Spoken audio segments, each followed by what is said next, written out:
Hello hello hello everyone. आज हम लोग बात करने वाले हैं सीयूटी पीजी सिलेबस के बारे में। ये चैनल मेनली फोकस रहेगा एमए सोशियोलॉजी के लिए। एमए सोशियोलॉजी जो सीयूटी पीजी इस बार होने वाले हैं उसमें एमए सोशियोलॉजी का भी एक पेपर होगा। उसके आज हम लोग सिलेबस के बारे में बात करेंगे। एनटीए ने जो सिलेबस निकाला है, फिर हम बात करेंगे कि क्या आप एलिजिबल हैं भी या नहीं देने के लिए, या क्या क्या एलिजिबिलिटी क्राइटेरिया है डिफरेंट डिफरेंट यूनिवर्सिटीज़ के लिए। हम लोग बेसिकली 2 यूनिवर्सिटीज़ का प्रोस्पेक्टस भी देख लेंगे और उसके अलावा बाकी हम बात करेंगे सिलेबस और स्ट्रेटजी के बारे में, क्या क्या सोर्सेज रिफर करने चाहिए, हम उसके लिए भी बारे में बात करेंगे। तो मैंने अपनी समरी दे दी है थोड़ी बहुत कि ये 4 चीज़ें वीडियो में होने वाली हैं। तो चलिए आज अपनी बात स्टार्ट करते हैं सीधे एलिजिबिलिटी क्राइटेरिया से। तो इसके लिए मैं आपको सबसे पहले लेके चलता हूँ अपनी कंप्यूटर स्क्रीन पे। सबसे पहले देखते हैं एलिजिबिलिटी क्राइटेरिया जेएनयू का क्या है, और फिर देखेंगे हम बीएचयू का क्या है, और ऐसे ही बाकी अदर यूनिवर्सिटीज़ का क्राइटेरिया हम आज नहीं देखने वाले। हम 2 मेन देखेंगे, सबसे मेन होगी जेएनयू, उसके बाद होगी बीएचयू। तो चलिए लेके चलता हूँ आपके स्क्रीन पे।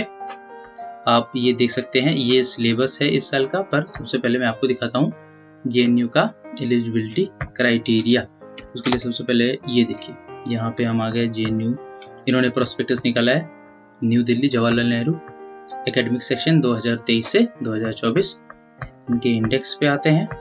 इंडेक्स पे आते हुए ये देखिए, यहाँ पे इन्होंने लिखा है school of social sciences. Number 4 पे आप देख पा रहे होंगे, स्कूल ऑफ सोशल साइंसेस। अभी आप देख पाएंगे। रेड ले लेते हैं। अब देखिएगा, अब आपको दिखेगा अच्छे से स्कूल ऑफ सोशल साइंसेस, ये आप देख पा रहे होंगे। पेज नंबर 16 है। तो चलिए जल्दी से चलते हैं पेज नंबर 16 पे। और ये आ गए हम थोड़ा और नीचे आएंगे। ये है जो है चीज हमारे काम की, यहाँ पे centre for study of social systems sociology. अच्छा, ये दिखा है इसका एलिजिबिलिटी क्राइटेरिया, और ये है कि HUQP 22 ये है एग्जाम कोड, या ये है subject code, NTA paper test paper code है ये। अब देखते हैं क्या है एलिजिबिलिटी क्राइटेरिया।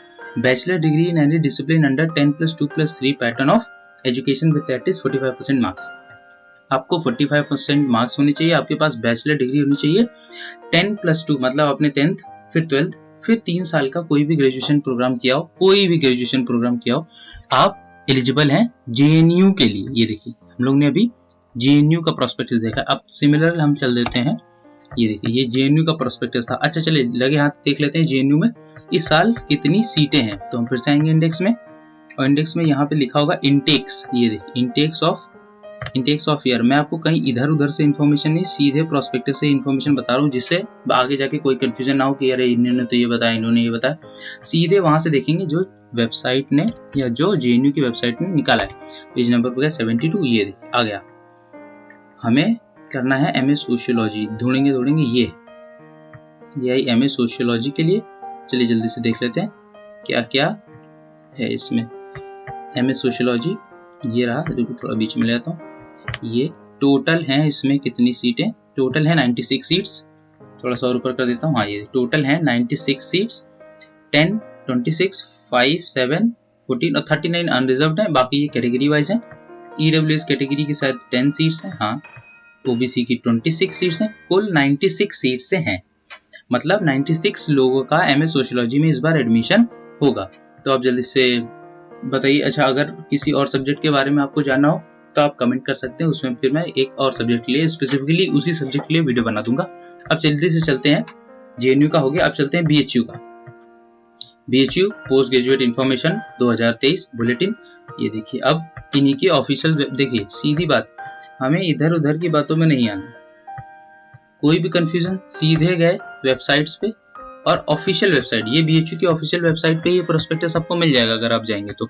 चलिए इनमें देख लेते हैं जल्दी से। एलिजिबिलिटी क्राइटेरिया ये देखिए, पेज नंबर 31। इन्होंने तो रेड से ही देखा। Eligibility criteria under the undergraduate duration of courses undergraduate program minimum eligibility, page number 16। जल्दी से चलते हैं हम पेज नंबर 16 पे। तो आपको दिखाता हूँ कि इन्होंने क्या क्या एलिजिबिलिटी क्राइटेरिया बता रखा है। प्रेफरेंस एलिजिबिलिटी क्राइटेरिया इंस्टीट्यूशंस, और यहाँ पे दिया हुआ है, यहाँ पे देखिए, इसको बहुत ध्यान से पढ़िएगा, बहुत ध्यान से देखिएगा इसको, ये थोड़ा ध्यान देने वाली चीज है। ये है बीएचयू का एलिजिबिलिटी क्राइटेरिया। ये देखिए MA in economics, political history, political science, sociology और साइकोलॉजी ये एक साथ दे रखा है।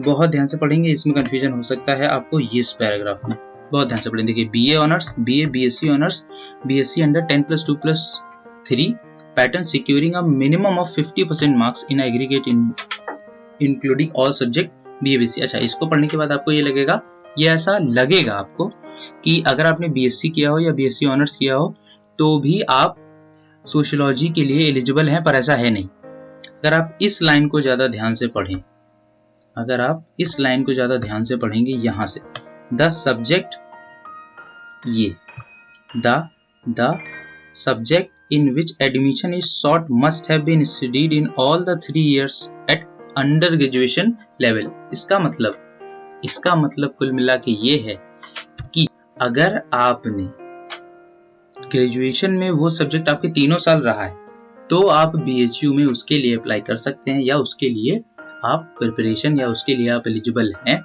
वरना नहीं है। तो चलिए फिर से चलते हैं हम अपने प्रोस्पेक्टस पे, और ये देखिए यहाँ पे लिखा भी है सेम चीज। तो हमने देख लिया एलिजिबिलिटी क्राइटेरिया। बाकी भी अगर आप किसी यूनिवर्सिटी का बोलेंगे आप कमेंट कर दीजिएगा, बाकी किसी भी यूनिवर्सिटी को हम उसके साथ वीडियो बना लेंगे।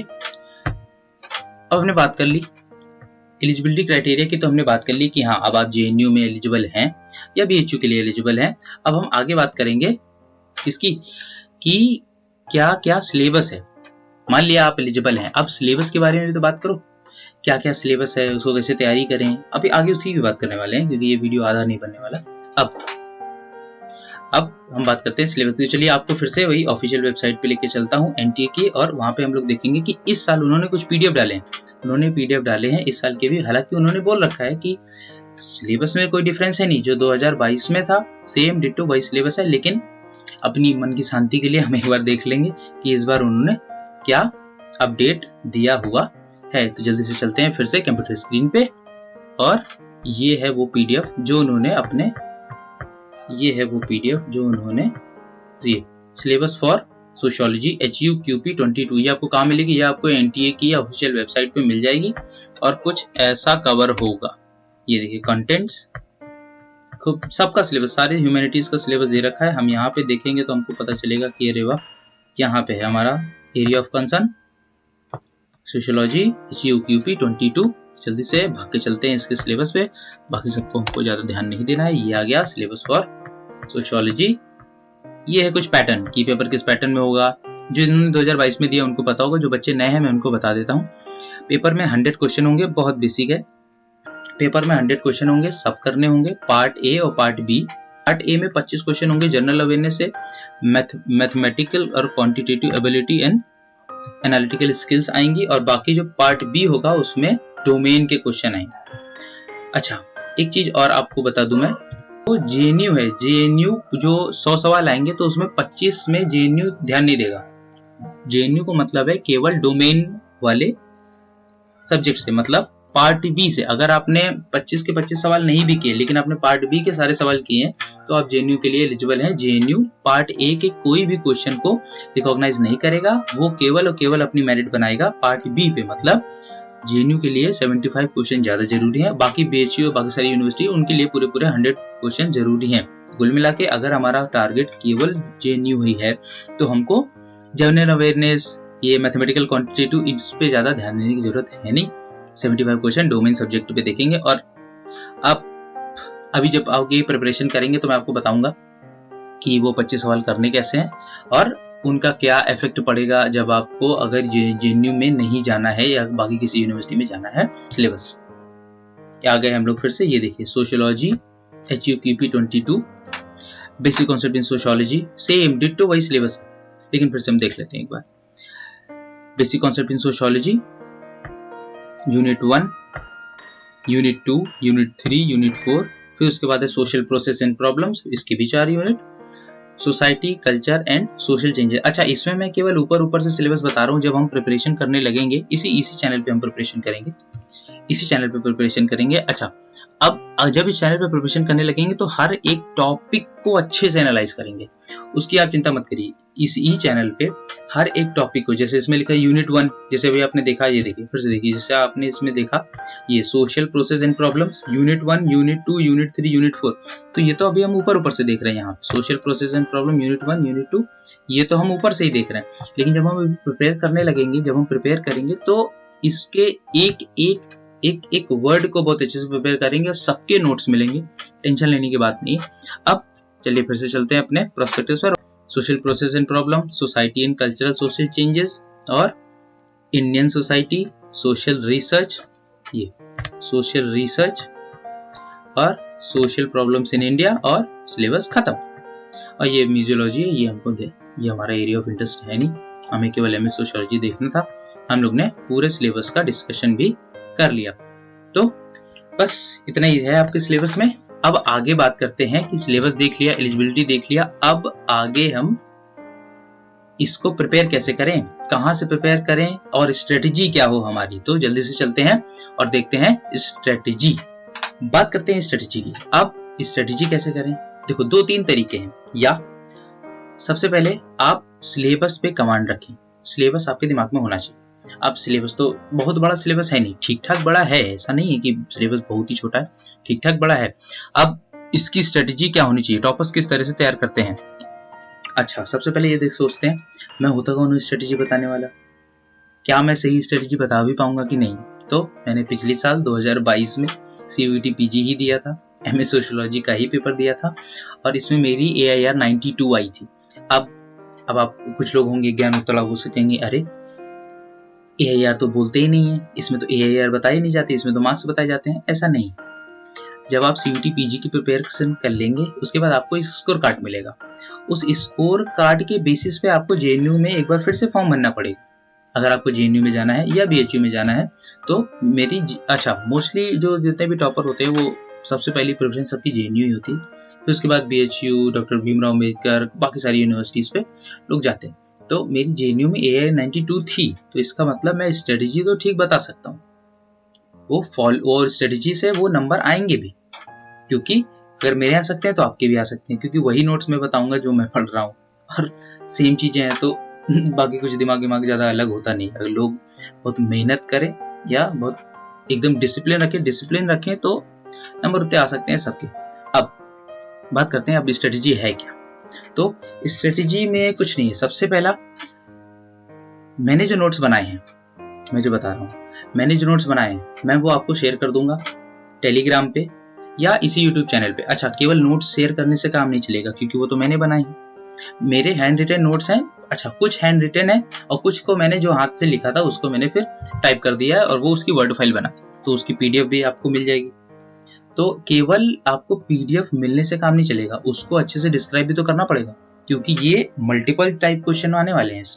इसमें मल्टीपल टाइप आने वाले हैं। मल्टीपल टाइप में एक दिक्कत होती है कि आपको ब्रॉड बहुत पढ़ना पड़ेगा, बहुत ब्रॉड चीजें कवर करनी पड़ेंगी, और इतने ब्रॉड चीजें कवर करने का टाइम है नहीं। 2 महीने है, जमा 2 महीने हैं अपने पास, 2 महीने में हमको इसका बेस्ट आउटपुट निकालना है, PYQs भी करने हैं। तो स्ट्रेटेजी में सबसे पहला पॉइंट क्या है, नोट्स तैयार करने हैं। अच्छा, नोट्स तैयार करने के बाद PYQs लगाने। सबसे पहले पूरे सिलेबस के एक यूनिट को कवर करना है, कुछ छोड़ नहीं सकते। क्या छोड़ सकते हैं, क्या नहीं छोड़ सकते, कुछ छोड़ नहीं सकते। छोड़ना सोल्यूशन नहीं होता, छोड़ना ऑप्शन नहीं होता, छूट जाता है वो बात अलग है, छोड़ना नहीं है हमको, और नहीं छूटेगा। 2 महीने बहुत है, 2 महीने मोर देन इनफ हैं इतने सिलेबस को तैयार करने के लिए, उसकी चिंता मत करिए, वो मैं करवा दूंगा आपको। अब तो 2 महीने में हमें सबसे पहले सिलेबस कवर करना है। सिलेबस करने के बाद हम लोग को दूसरे PYQs पे जाना है। अच्छा, सिलेबस कवर होता रहेगा और PYQs कैसे आएंगे, जैसे जैसे मैं नोट्स डिस्क्राइब करूंगा। जैसे मान लीजिए आज यूनिट 1 है what is sociology the discipline, और यूनिट 1 में यही है, देखिए आपको ये है यूनिट 1। अब basic concept in sociology, unit 1 में क्या क्या लिखा है, ये डिफिनेशन। तो definition, nature and scope discuss किया।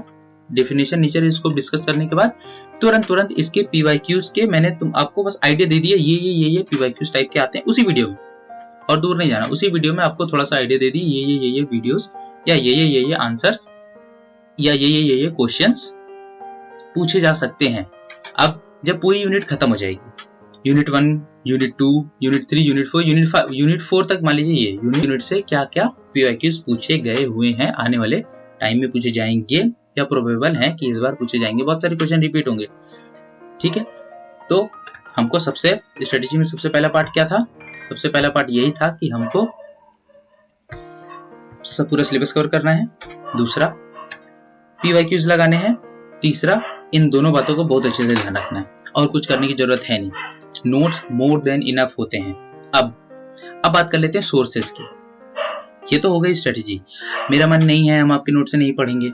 अच्छा, मेरे नोट्स हैं क्या? मेरे नोट्स कुछ नहीं। मेरे नोट्स में मैंने इग्नू पूरा पढ़ा था, क्योंकि इससे पहले मैंने प्रिपेयर किया था पिछले साल 2022 में। तो मैंने पूरा इग्नू के ये सिलेबस के अकॉर्डिंग इग्नू के पूरे नोट्स निकाले, उसको समराइज किया, उसको पूरा पढ़ के जो जो काम की चीजें हैं, थिंकर्स हो गए, डेफिनेशंस हो गई, क्योंकि थिंकर्स बहुत पूछे जाएंगे इसमें। आप ये मत सोचें कि अगर इसमें जो सिलेबस है, सिलेबस में अलग से थिंकर्स नहीं दे रखे हैं, इसका ये मतलब नहीं थिंकर्स नहीं आएंगे। थिंकर्स आएंगे। थिंकर्स के लिए मैं अलग से एक स्पेसिफिक वीडियो भी बनाऊंगा कि ये थिंकर्स सारे इंपॉर्टेंट हैं।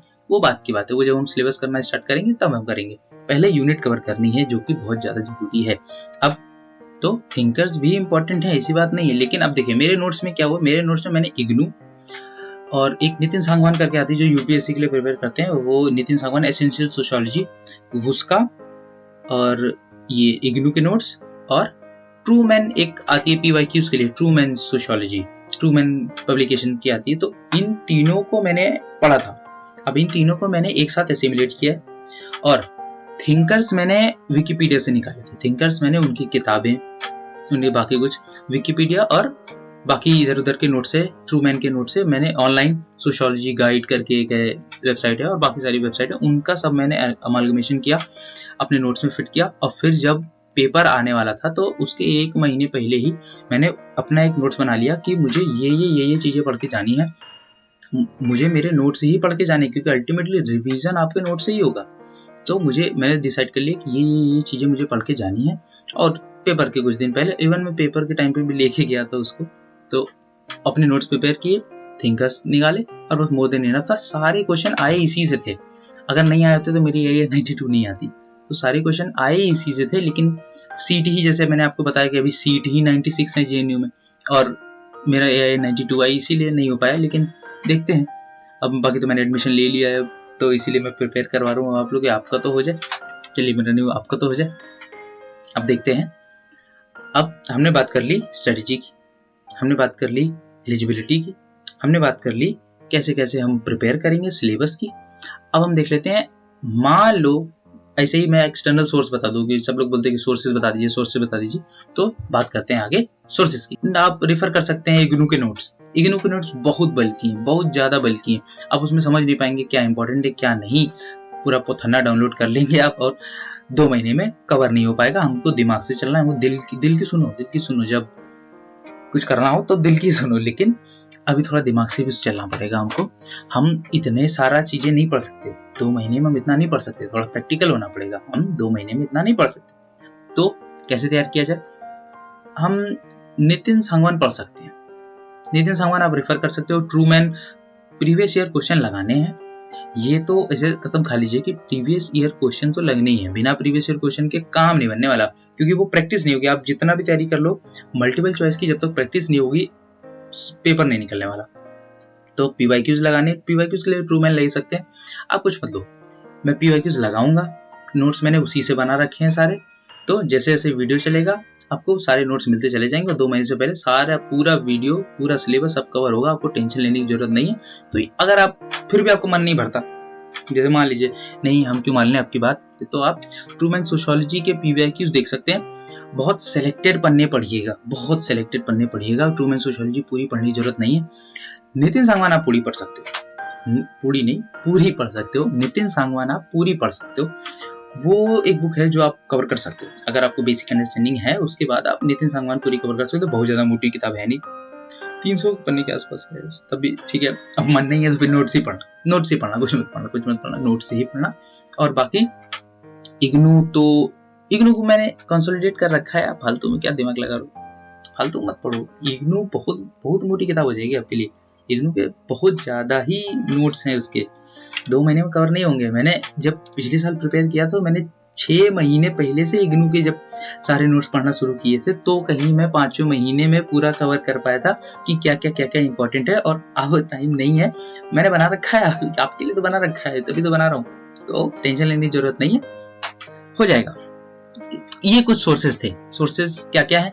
सोर्सेज यही है, ट्रूमैन्स पढ़ लीजिए, नितिन सांगवान पढ़ लीजिए, PYQs लगा लीजिए, बहुत ही इंपॉर्टेंट है। इग्नू के नोट्स कहीं कहीं अगर आपका मन है तो प्रिपेयर कर लीजिए। अगर ये सब आपको नहीं करना है मत करिए, कुछ नहीं, अभी वीडियोस में बनाने वाला हूँ, आप नोट्स देखिए। मैंने आपको यूनिट 1 के नोट्स बस हैंड रिटन मिलेंगे, बाकी जितने भी हैं मैंने वो हाथ से लिखे थे। अब हाथ से लिखने में दिक्कत ये, मैंने अपने हाथ से लिखे, मैं तो पढ़ सकता हूँ, मेरी राइटिंग बहुत सुधर्मा वाली है नहीं ना, तो ये मेरी राइटिंग थोड़ी लड़कों वाली है, वो जेंडर वाइसनेस नहीं है मेरी है, लेकिन मैं ऐसे बता रहा हूँ कि मोस्टली एवरेज लड़कियों की राइटिंग अच्छी होती है, मेरी है नहीं उतनी अच्छी। लड़कों की भी होती है, ऐसी बात नहीं, लेकिन सच में मेरी उतनी अच्छी राइटिंग है नहीं। तो यूनिट 1 के आपको हैंड रिटन नोट्स मिल जाएंगे, बाकी यूनिट 2, यूनिट 3, यूनिट 4 बाकी जितने भी हैं उसके मैंने लिखे खुद ही हैं, लेकिन फिर बाद में मैंने उसको टाइप कर दिया कि आम लोग भी उसको पढ़ सकें, केवल मैं ही नहीं आप लोग भी पढ़ सके। लेकिन यूनिट 1 के मैं टाइप नहीं कर रहा था, क्यों नहीं कर पाया? क्योंकि आलस नहीं कर पाया, ठीक है। तो यूनिट 1 के आपको ऐसे मिल जाएंगे, यूनिट 1 के आपको हैंड रिटन, बाकी सबके आपको PDF फॉर्मेट में जैसे जैसे वीडियो चलेगा, यूनिट 1, यूनिट 2, यूनिट 3, फिर दूसरे चैप्टर, आपको यूनिट नोट्स भी मिलते जाएंगे। आप टेलीग्राम चैनल ज्वाइन कर लेना मेरा, उस पर भी मैं PDF डाल दूंगा या ब्लॉग पे डाल दूंगा, आपको कोई दिक्कत की बात है नहीं। तो ऐसे ही प्रिपरेशन करते रहनी है, आगे ये वीडियो आने वाले हैं, वीडियो देखना है, यूनिट खत्म करनी है, PYQs लगाने हैं और प्रिपरेशन अपनी जारी रखनी है। और हाँ, एक और बात, आप नोट्स के लिए मेरा टेलीग्राम चैनल देख सकते हो, आपको डिस्क्रिप्शन में नीचे मैंने लिंक दे रखा है, वहाँ पे जाइए, आप टेलीग्राम चैनल सब्सक्राइब कर लीजिए, उसी पे मैं अपने नोट्स डाल दूंगा, आप उसी पे PDF पूरी डाउनलोड कर सकते हैं। और बाकी वीडियो चैनल इस पे आने वाले हैं, जो वीडियो लेक्चर्स आने वाले हैं उसी PDF के वीडियो लेक्चर्स जो आने वाले हैं वो इस यूट्यूब चैनल पे आने वाले हैं, तो इसको लाइक कर लीजिए, सब्सक्राइब कर लीजिए।